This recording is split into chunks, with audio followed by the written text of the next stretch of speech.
Sementara itu hujan lebat yang mengguyur kota Padang, Sumatera Barat juga mengakibatkan Sungai Batang Kuranji di kawasan Pau meluap. Info terbaru di depan BRI. Luapan air meluber hingga ke jalan dan menyebabkan ratusan rumah terendam dan akses jalan lumpuh total. Derasnya luapan Sungai Batang Kuranji di Kecamatan Pau, Kota Padang ini meluber hingga ke Jalan Raya Pau. Akibatnya ratusan rumah terendam banjir bahkan dengan ketinggian hingga 1 meter. Air bercampur lumpur juga menutup akses jalan menuju kawasan Lambung Bukit Gunung Nago dan Oase Baru. Puluhan warga yang terdampak pun terpaksa mengungsi ke tempat yang lebih tinggi.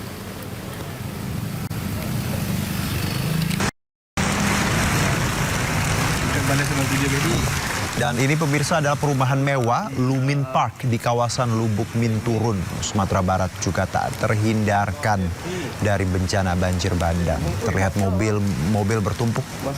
Kita lihat bercampur dengan lumpur. Dan warga yang tinggal di perumahan ini hanya bisa memantau kondisinya di bawah guyuran hujan. Dan ironisnya tadi disebutkan bahwa ini adalah perumahan mewah. Anda bisa bayangkan perumahan mewah bisa seperti ini. Bagaimana dengan kampung-kampung dan rumah publik lainnya? Mayoritas warga juga sudah mengungsi karena perumahan ini sudah terendam tanah dan tak bisa ditempati.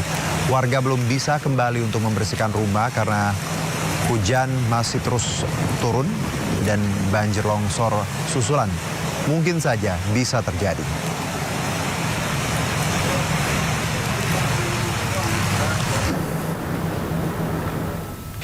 Tim SAR gabungan terus berjibaku mencari puluhan korban hilang akibat banjir bandang di Padang Panjang, Sumatera Barat. Sementara itu 7 korban ditemukan meninggal dunia usai tersapu air bah dan tertimbun lumpur.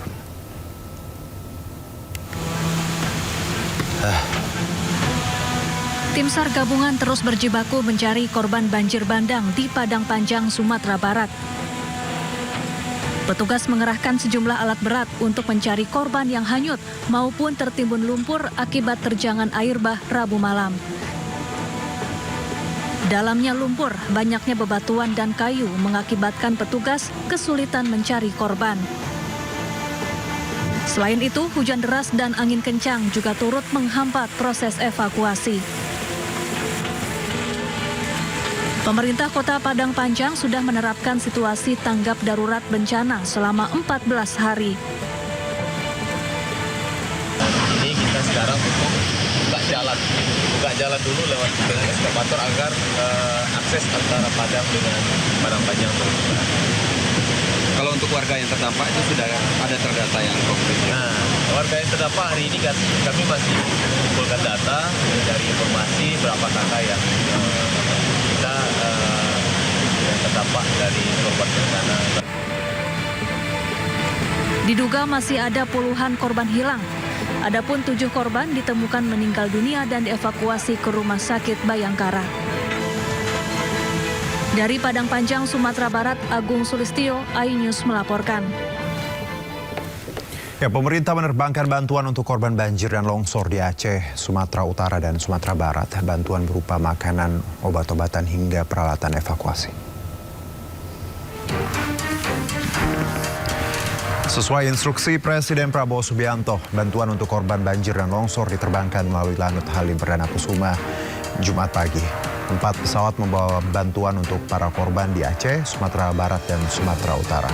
Bantuan dikirimkan sesuai kebutuhan di lokasi terdampak bencana. Di antaranya 150 tenda, 64 perahu karet untuk evakuasi, sejumlah genset listrik, alat komunikasi, makanan, dan obat-obatan.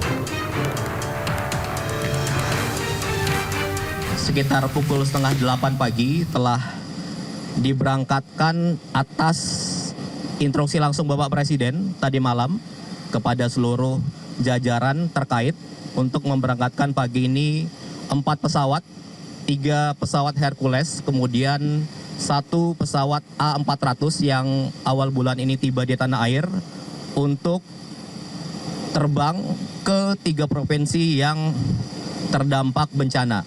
Jadi akan ke Padang, Sumatera Barat, kemudian ke bandara terdekat di Tapanuli, itu tepatnya nanti akan ke Bandara Silangit, Sumatera Utara, kemudian 1 ke Bandara di Banda Aceh dan Lok Sumawe, Aceh Utara, karena adalah bandara terdekat dengan lokasi terdampak.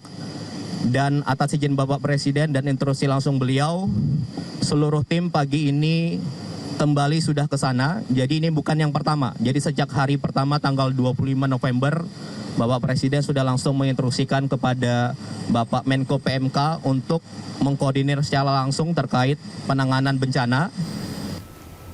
Terus makanan dengan segala kebutuhan sehari-hari sudah dikirim.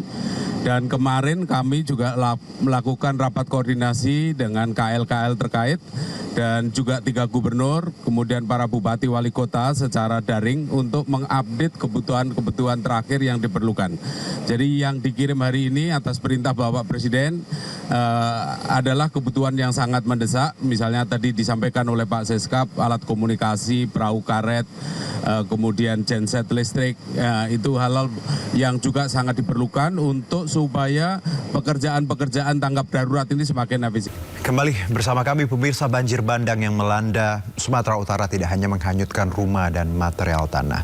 Arus banjir di sungai juga turut membawa kayu-kayu gelondongan berukuran besar. Kau nahanin kereta kita, kau. Santai boleh di kau.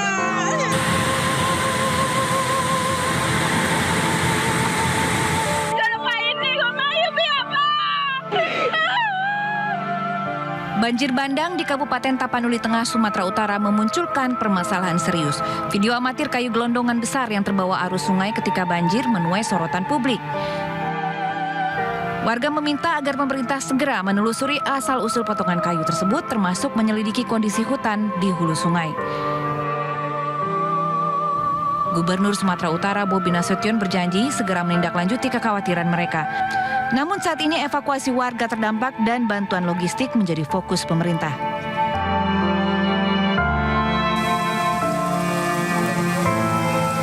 Banjir bahkan merendam rumah dinas gubernur termasuk mobil yang terparkir di halaman. Ketinggian banjir di rumah dinas Bobi Nasution mencapai 1 meter.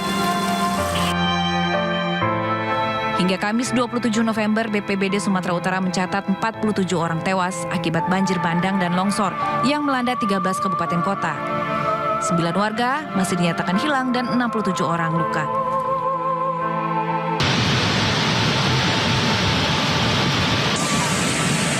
Beberapa wilayah mengalami dampak serius seperti di Tapanuli Selatan, Kubang Hasundutan, dan juga Pak Barat.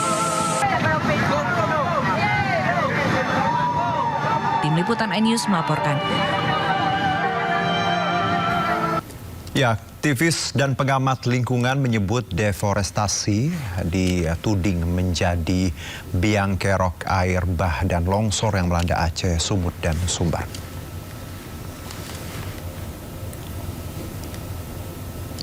Berikut adalah tangkapan citra satelit Google Earth yang menunjukkan kawasan Lesser Aceh terdapat kawasan yang tidak lagi berwarna hijau.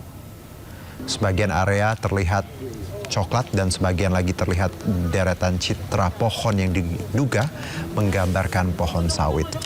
Global Forest Watch mencatat hutan primer basah seluas 320.000 hektar di Aceh hilang dari kurun waktu 2002 hingga 2024. Artinya dalam periode tersebut Aceh kehilangan 860.000 tutupan pohon, setara dengan 17% dari wilayah tutupan pohon pada 2000. Pendorong deforestasi terbesar di Aceh adalah permakultur seluas 740.000 hektar.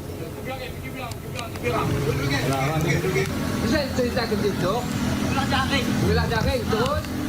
Ada kesukaan. Jadi mungkin dari